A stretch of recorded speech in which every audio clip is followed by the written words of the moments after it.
Bonjour à tous, je ne sais pas s'il vous est déjà arrivé ou il vous arrive parfois d'utiliser le mortier pilon. Alors soit pour les préparations de sauce, alors moi j'ai décidé de vous montrer la différence entre ce mortier pilon dans lequel je suis en train de piler des noix étant de la famille des oléagineux, donc avec de la graisse pour vous prouver en fait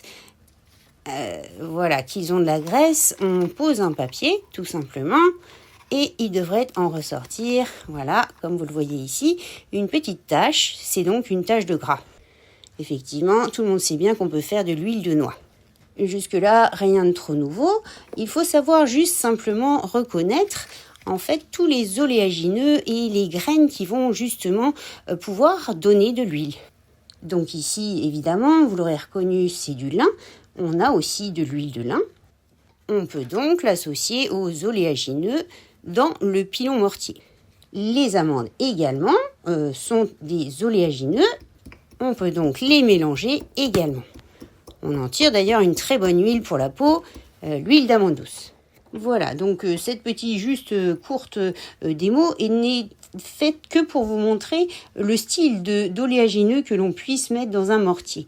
Ici, je souhaiterais vous présenter en fait un moulin à graines, à farine, et c'est tout à fait l'opposé, c'est-à-dire qu'aucun oléagineux ne doit y passer. Ce moulin à graines, à farine, on peut l'utiliser par exemple avec du chardon-marie.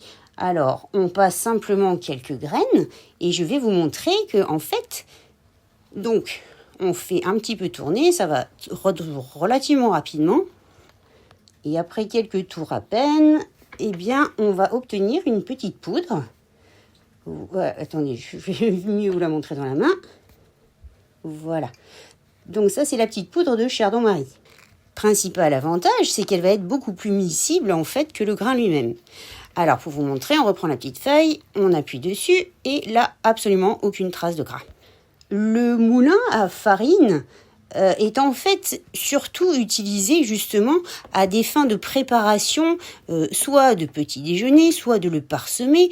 On peut utiliser des flocons d'avoine et les inclure par exemple à des yaourts ou des sauces. On peut également passer dans ce petit moulin des lentilles. Ça c'est absolument sans souci, elles y passent.